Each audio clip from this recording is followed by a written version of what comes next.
Assalamualaikum dan selamat sejahtera. Nama saya Nur Syamimi Atira binti Dain Nur Rashid Shah, nombor matrik 10 DLS 18F1040. So hari ini kami akan membentangkan tajuk iaitu buli.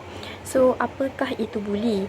Buli adalah merujuk kepada satu tindakan ataupun tingkah laku yang bertindak agresif, sama ada dari segi fizikal ataupun secara psikologi untuk mewujudkan satu perasaan yang tidak baik, menunjukkan satu perasaan yang tidak aman kepada si mangsa.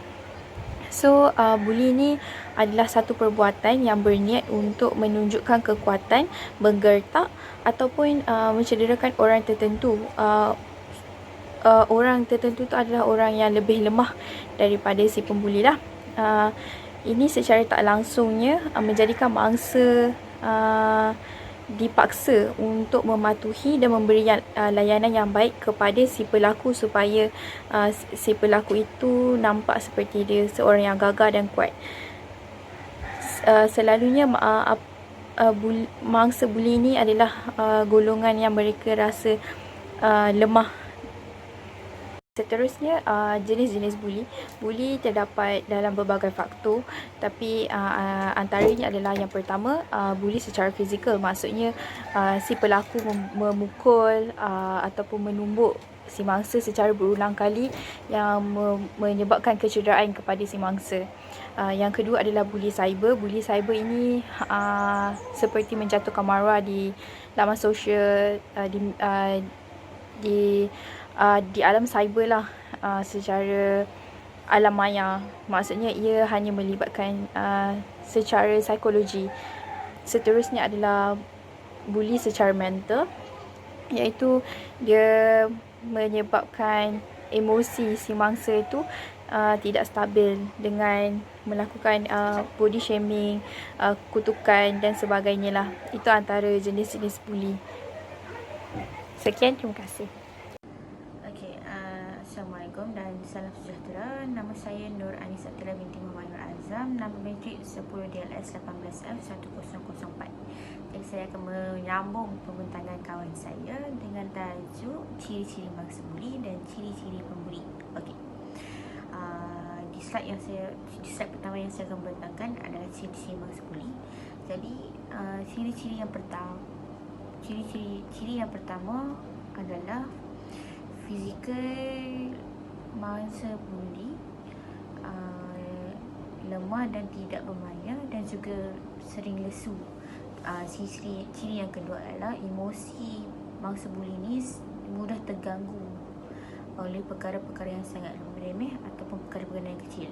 Manakala bagi ciri yang ketiga adalah mereka takut untuk bersosial dengan orang lain dan mereka lebih suka untuk menyendiri. Bagi ciri yang keempat, mereka bentuk fizikal mereka adalah mereka mangsa buli yang sering dibuli oleh pembuli adalah bertubuh kecil. Manakala bagi poin yang seterusnya, pelajar yang sering mendapat perhatian daripada guru ataupun rakan-rakan yang lain. Hal ini apabila kita lihat terhadap poin ini, kita boleh dapat yang mangsa buli ni memang sering dibuli apabila mereka sering mendapat perhatian daripada guru-guru ataupun rakan-rakan yang lain. Poin yang seterusnya adalah mereka tidak disukai oleh mangsa buli ni, tidak disukai oleh rakan sebaya termasuk sesetengah guru. Ini bagi poin ini yang membawa maksud mangsa buli ni tidak disukai oleh rakan sebaya termasuk guru, sesetengah guru ni macam pelajar-pelajar yang bermasalah dan pelajar-pelajar yang bermasalah ataupun pelajar yang sering mendapat keputusan yang bagus dan sering ataupun pelajar yang sering mengutuk orang-orang lain. Okay. Poin yang selanjutnya adalah mangsa buli ini dilihat sebagai kanak-kanak ataupun seseorang atau mahupun remaja yang bersikap kurang sopan terhadap mana-mana terhadap orang lain. Dan yang terakhir adalah Mangsa buli ni adalah seorang yang pendiam, pemalu dan juga pasif. Okey, bagi slide yang kedua adalah ciri-ciri pembuli. Okey, untuk poin yang pertama adalah pembuli tersebut dipercaya bahawa mangsa memang patut dibuli oleh dia sendiri. Okey, untuk poin yang kedua adalah pembuli ni dia seorang yang berstatus tinggi.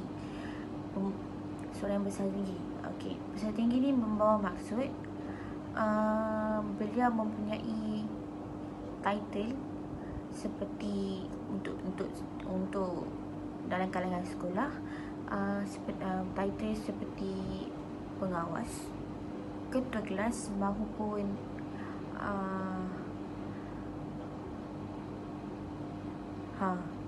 pengawas atau ketua kelas. Okey, untuk poin yang ketiga adalah pembuli ni dia suka melihat orang lain. Ciri-ciri pembuli yang ketiga adalah dia suka melihat orang lain beranak. Poin yang keempat adalah pembuli ni dia selalu pentingkan diri dia sendiri daripada mementingkan diri orang lain. Poin yang seterusnya adalah dia suka menindas orang lain, dan pembuli ni juga dia mempunyai ramai kawan. Kerana dia macam, kalau nak membuli seseorang itu, memang dia akan mempunyai satu geng atau kelompok yang mereka boleh membuli seseorang itu beramai-ramai. Dan poin yang selanjutnya, dia juga dia seronok dengan kedudukan. Dan poin yang terakhir adalah pembuli ni adalah seorang yang berpengaruh tinggi, mempunyai pengaruh keliling. Itu je, terima kasih. Assalamualaikum dan selamat sejahtera. Nama saya Nur Fatih Husna binti Mak Fazli. Nombor matrik 10 DLS 18F1012.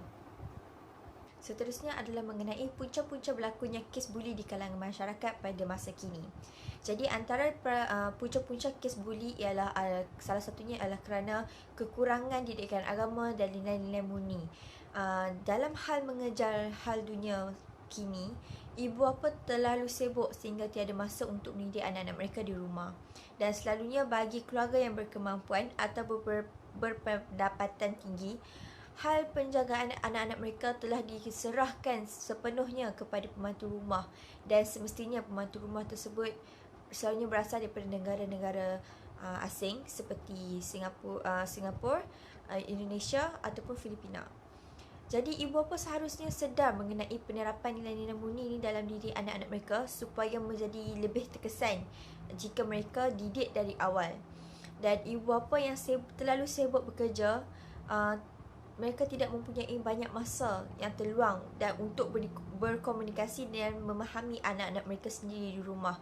Jadi hubungan mereka menjadi agak renggang dan mereka tidak faham apa yang dirasai oleh anak-anak mereka.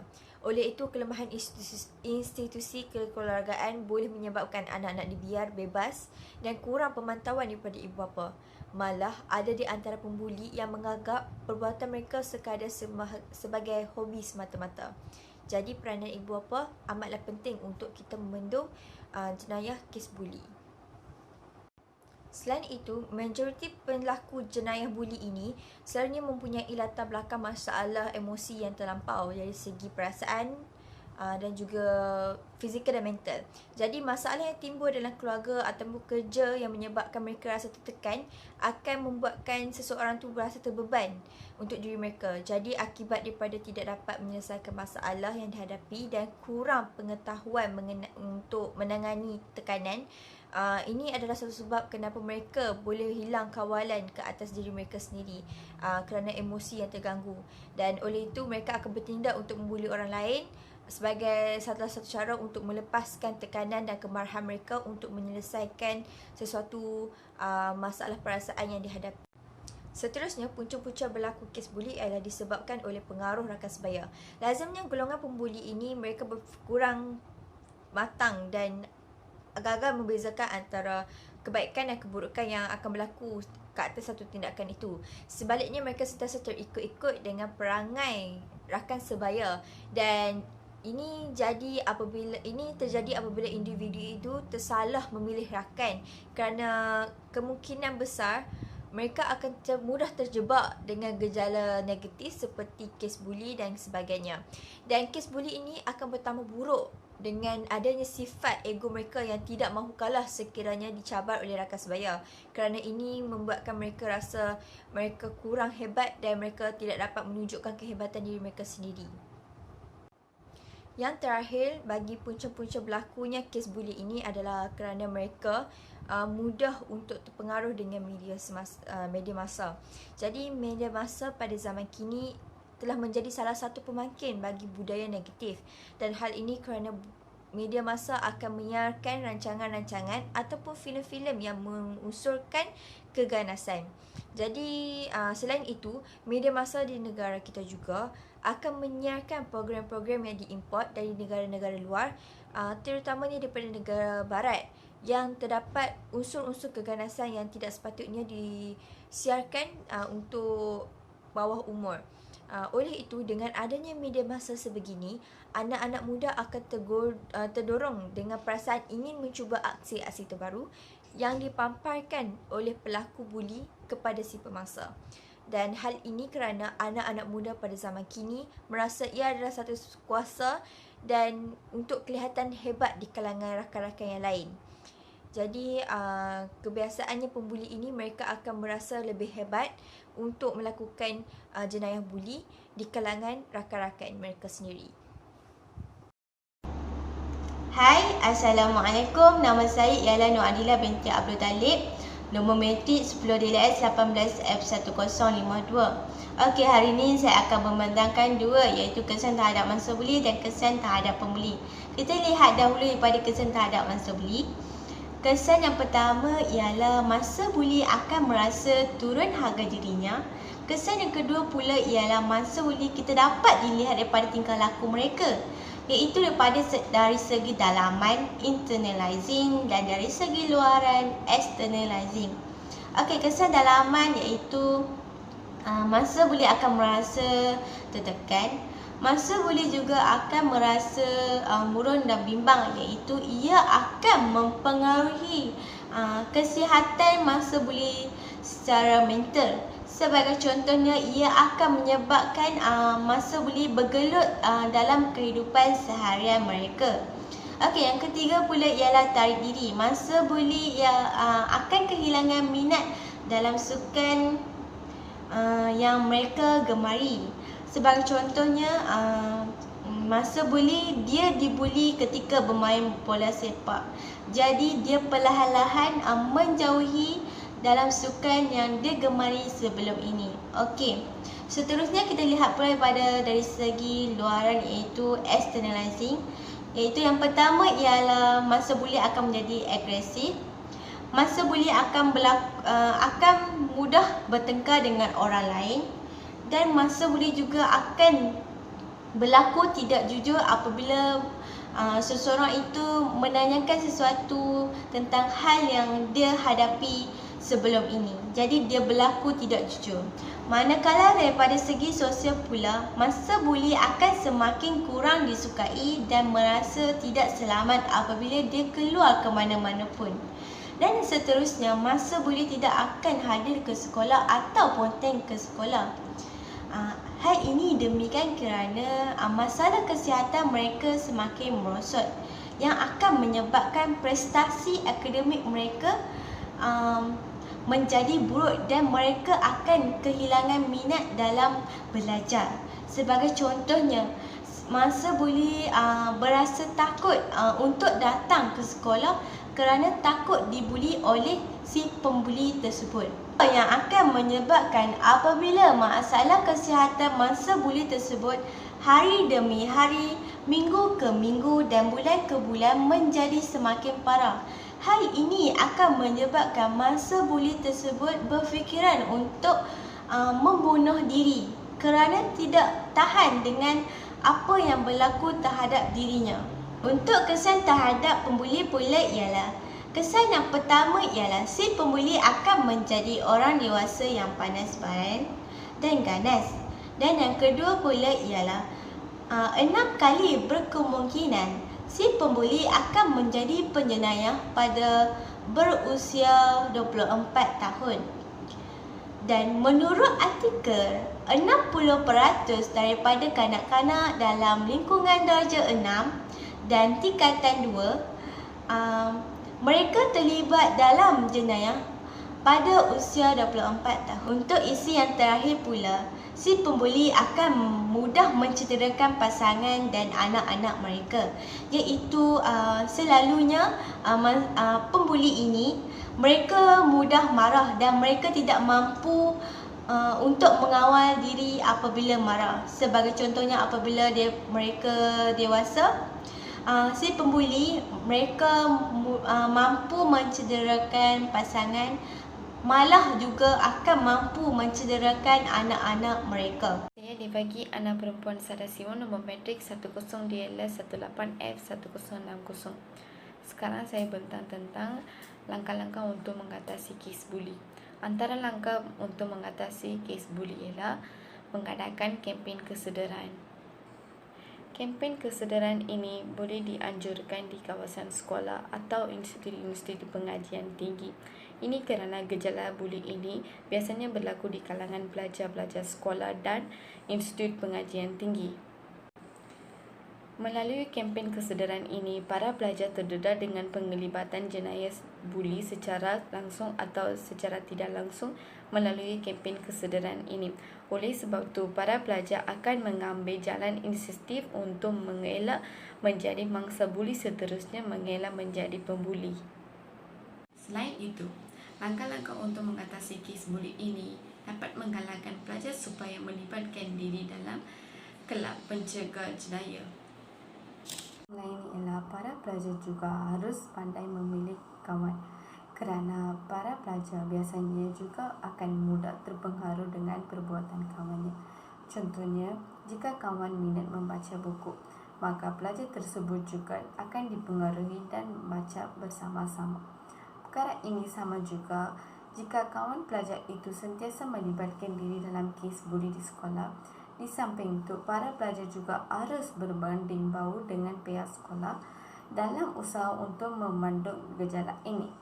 Para pelajar juga ternampak kes buli ini berlaku atau mangsa pembuli harus memberanikan diri melaporkan kepada pihak sekolah dengan segera agar masalah ini dapat diatasi dengan cepat mungkin, maka kesejahteraan sekolah. Langkah seterusnya ialah luangkan masa dengan anak-anak dalam pelbagai aktiviti yang bersesuaian agar dapat membina hubungan yang lebih mesra. Masa bersama-sama juga boleh digunakan dengan solat berjemaah, makan bersama, berkebun, menonton televisyen, bahkan berbual-bual tentang perkara yang berlaku dalam seharian mereka. Tunjukkan kasih sayang bahawa mereka sangat dihargai dan sekali tidak diabaikan. Penguatkuasaan undang-undang yang berat terhadap pembuli juga dapat dijadikan sebagai langkah untuk mengatasi gejala ini. Dalam pelaksanaan hukuman ini, pihak kerajaan memainkan peranan penting bagi memastikan hukuman berat dikenakan ke atas pembuli. Dengan itu, pembuli akan berasa serik untuk membuli dan mereka tidak akan mengulangi jenayah ini. Ini kerana pelaksanaan hukuman berat seperti hukuman penjara atau denda yang mahal terhadap pembuli yang kebanyakannya adalah pelajar sekolah berasa terbebat dengan hukuman tersebut.